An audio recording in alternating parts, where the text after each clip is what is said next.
Hi guys! Welcome back again sa ating YouTube channel. If di pa kayo nakapag-subscribe, paki-subscribe naman ang ating YouTube channel at paki-like na rin ang ating video this morning.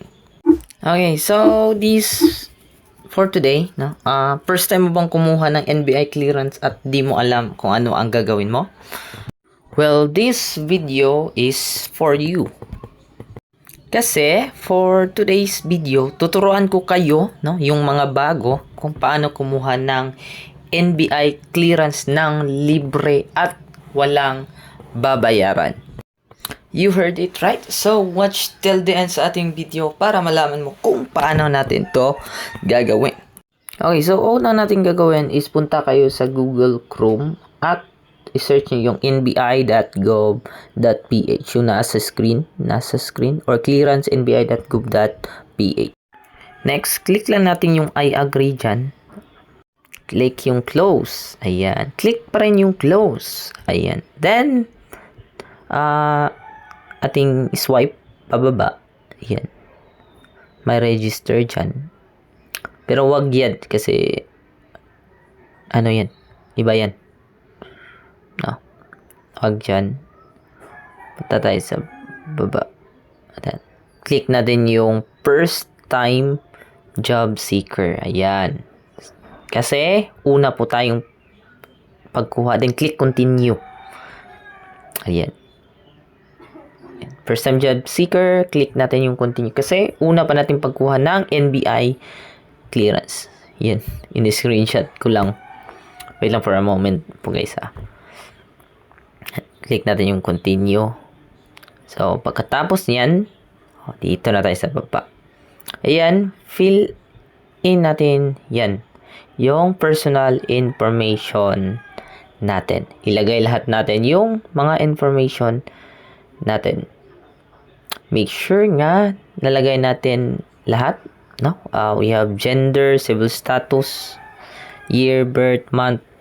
So, ano pa dyan? Ilagay natin lahat. No?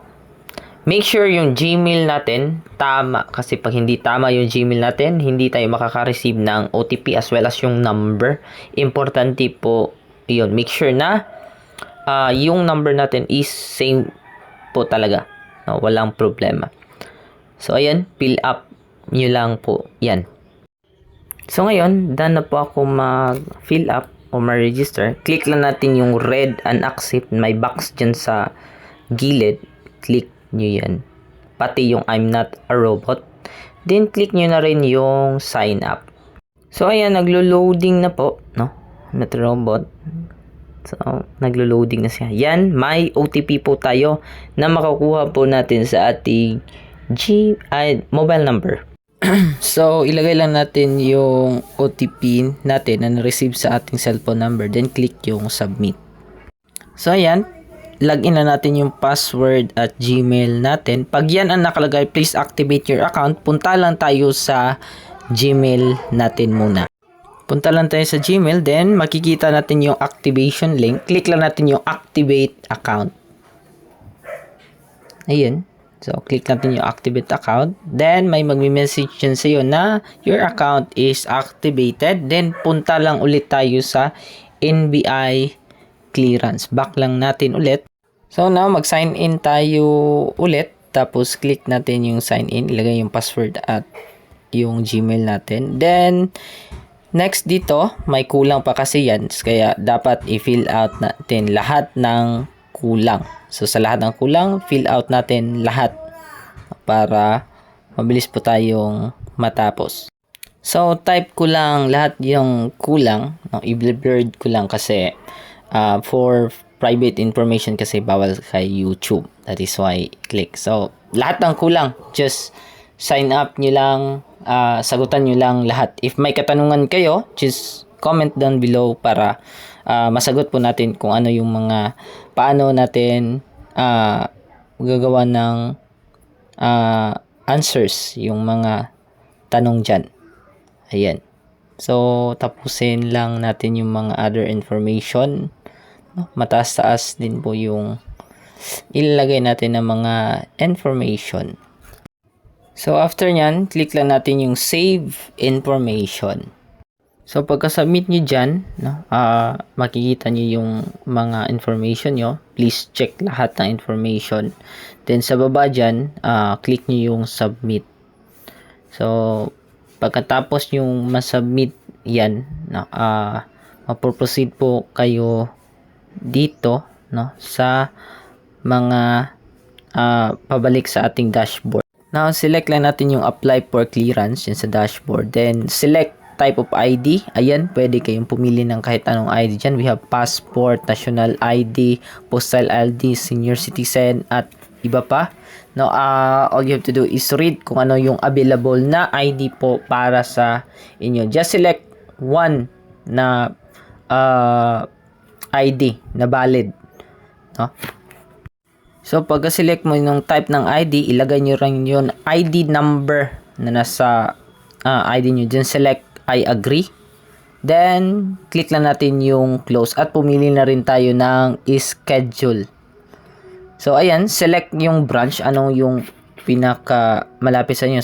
Since sa amin Dipolog. So, ayan, sinerge ko yung Dipolog City. So, ayan ang mga available slot na meron kami. Then, click lang natin yung slots. Then, scroll down lang natin. As you can see, this is free for charge sa first-time job seekers. Diba? So, free po tayo. Then, save to get reference number.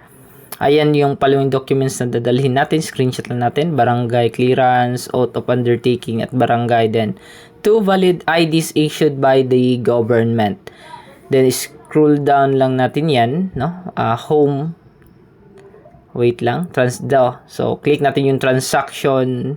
Then, details. Then, print form lang natin. Click na natin yung print form. After nyan, so, may printer dyan sa ibabaw. No? Click natin yan.